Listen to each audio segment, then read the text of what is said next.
Welcome back, MTG Joe here. Today we're going to do kind of an impromptu weekly meta update. So the latest set, March of the Machines, came out on Tuesday. We're slowly accumulating data to actually highlight the best decks for the various formats. So Untapped needs another day or two. It's usually 7 days to accumulate the initial meta scores. I was looking, it's really muddied by old decks right now. So I'm not getting a clear kind of understanding in terms of the content to provide. So it's like all the old mono red decks, for example, and best of one, stuff like that. But we got our first standard league from MTGO. So these are kind of like competitive tournaments. There's different scales. There's the leagues, and then there's like the showcases, which are higher stakes. So we looked at the 5-0 lists. Now there's going to be a mix of existing decks, in part because it is the first week, people are accumulating cards, but there's a couple new decks or kind of revisions to existing decks that we can highlight. My goal is over the weekend to have the full meta breakdown with win rate percentages from Untapped. As soon as I can get that data, I will get it out. But we do this on the channel every week. We look at it for every format, explore, historic, as well as standard, best of one and best of three. We try to cover as much of the content as possible. So make sure to subscribe if you like that type of content. Always trying to keep up in terms of like win rates, best decks, stuff of that nature. So if we look into it for the week, so we'll kind of go over it. The first deck is pretty much a static deck from the previous standard season. This is the Rakdos Reanimator Rakdos Atraxa list that folks like Doomwake content creator and others have been taking to the ladder. So core of the deck is it's an Atraxa deck in the sense that you can either reanimate it or hardcast it, in part to things like Plaza Heroes, Zeator's Proving Grounds, Anders Lounge. You're playing like off-color lands in order to kind of cheat the color costs. You have like Cave of Koilos, for example. You're able to put Atraxa into your graveyard with either like the blood tokens from Blood Tithe Harvester, looting from Fable the Mirrorbreaker, and you reanimate it with the Cruelty of Gix. You also have Liliana that can help you discard. You have a Tushi that makes you treasures as well, provides you card advantage, and it's pretty much just like a Rakdos mid-rangey control deck. Your sideboard, you have your options, just a variety of different removal spells. You have Duress for Hand Hate, Graveyard Trespasser for Graveyard Hate.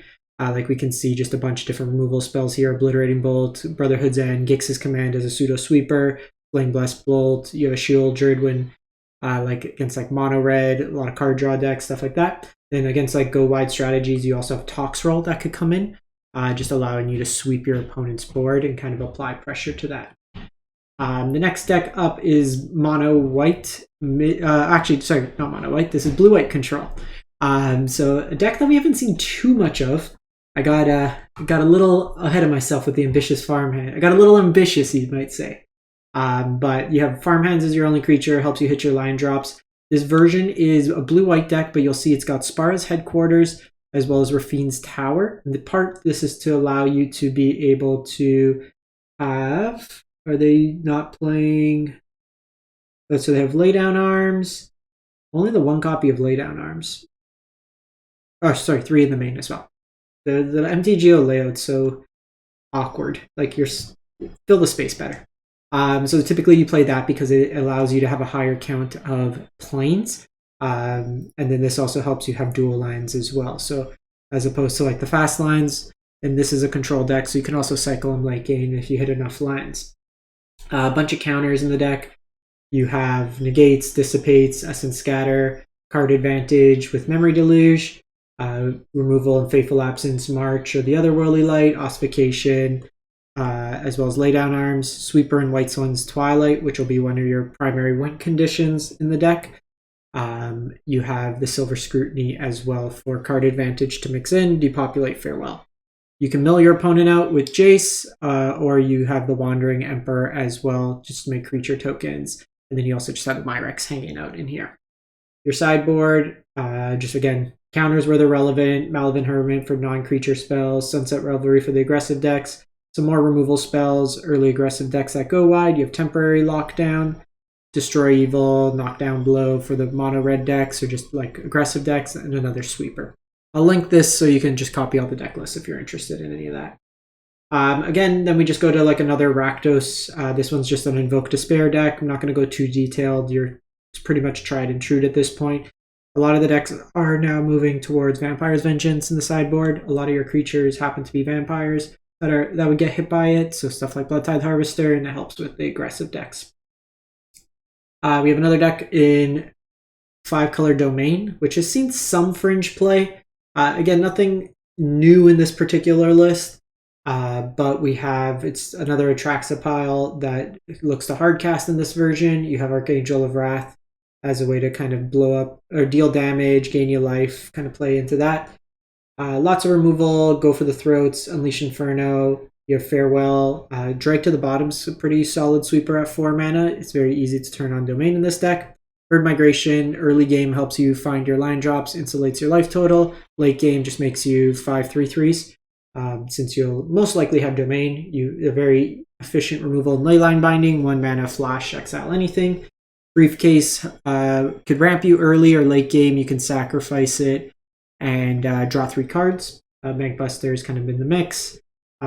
Nothing like crazy in the sideboard against like heavy counterspell decks. You have Hullbreaker, and again, most of these sideboards are just going to be like, if you're blue, have counterspells. If you're black, have some sort of removal or white, and then some sort of grind advantage. You have like Kaya in the more grindy matchups.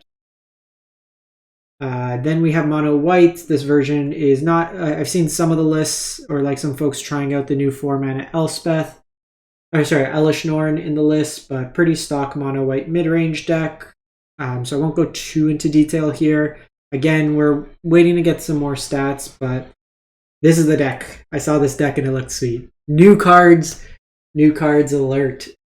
So this is a deck built around All Will Be One, and it's a Gruel ramp deck. Kind of Gruel ramp, Storm the Festival. So you have the battles in Invasion of Zendikar, which lets you search for 2 basic lands. And then when you flip it, it's a creature with vigilance and 4/4 that's also a land. Then you have Invasion of Urgamon that lets you loot and then creates a treasure, so helps you get ahead on mana, and then becomes a 3/4 trample that when it enters the battlefield, you may loot as well. So there's kind of that content there. There's Storm the Festivals that can help you find any of your enchantments. All That Will Be One, Elder Dragon War, or Azusa. Now the thing is with All That Will Be One, it just cares about any more counters. So your battles enter with 5 defense counters, so you can deal 5 damage to something, for example, or 4 damage. Each time your saga goes, it puts another counter on it, so it can deal the damage. Your planeswalkers come in. So we have the new Chandra, for example, comes in and right away 5 damage to something. Koth gets counters very easily. +2 deals 2 damage each turn. Helps you find those lands. You have Light Up the Stage, which you can potentially double with Chandra as well, which seems kind of sweet. Not too many instants and sorceries. Outside of that, you can double the Storm the Festival, which sounds sweet. Topiary Stomper kind of mixed into there to help you find your line drops or ramp you ahead. Blast Zone also puts counters on, so it's very much an All Will Be One kind of build around deck. Your sideboard, you got Burn Down the House for sweepers and just like some aggression. Chandra for the grindy matchups. Brotherhood's End is another sweeper. Obliterating Bolt. The Armored Scrapgorger is interesting. I'm guessing this is for Graveyard Hate. It seems fairly slow. I would probably just play on License Hearse. Because the thing is, if you're going to bring this in against the more aggressive decks, it's just an 0/3 body. It doesn't seem the best, and there's better cards. Just play like Removal, for example. And in that case, if it's an aggressive deck, you're probably bringing in Burn Down and Brotherhood's End and Obliterating Bolt. I would just play some in License Hearse if the intent is to have Graveyard Hate, which this seems to try to be filling that void. You have Thrun, Breaker, Silence for like the heavy removal decks.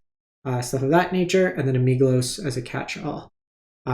You could look at stuff like Terra Sunder, the Green Werewolf to blow up artifacts and enchantments also seems like a reasonable call here. Like Miglos can fill some of that void, but it's still 3 mana to destroy an artifact or enchantment, so something just to consider there. And then lastly, we have a Esper Legends, and a lot of the Esper Legend lists will likely start including Rona, Herald of Invasion. So it's a 2 mana 1/3. It allows you to draw and discard to tap, and whenever you cast a legendary spell, you can untap Rona. So it helps you kind of deal with, in a similar way that Rafine, when you draw the wrong half portion, or you draw too many of the same legendaries. You can kind of get rid of them in that case. It works really nice as well with Toulouse. Since you discard, you can then cast those creatures, or once to lose dies, you get those cards back into your hand. The flip side of Rona. See if this works. Come on, MTGO. So then when you can flip it for 5 and 2 life or 6 mana, and then it's trample 5/5 whenever source deals damage to Rona.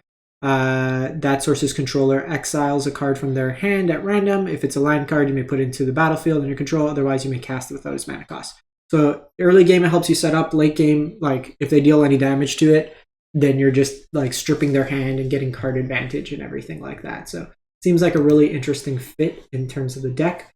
The Rona draw discard also plays really nicely with the Raving Man. Since you would be discarding, it doesn't care which player discards as long as the player discards, so you get to make some Ravens as well, which gives you more creatures to attack with for Rafine, which then lets you connive more, so it's all kind of synergized in the list there. Sideboard doesn't seem to have anything new in terms of cards, but gives you an early idea of some things that are being tried out. Like I said, this is still fairly early. Like this is a very unique list, this Gruel list coming out. But what we expect to see more at the beginning is just like, okay, let's throw in 4 Ronas and see how it goes from there. But very interesting start to the format. Obviously, some heavy hitters are still your mono whites, your Rakdos piles, your Atraxa piles are still showing up in some numbers. But like I said, I will come out as soon as the untap stats are up. I will post those. We'll go through the deep dives and go with everything like that. If you're having success with any deck in particular, let me know in the comments. And we'll catch you next time. Thanks for watching, everyone. Hope you have a great one. Stay safe out there.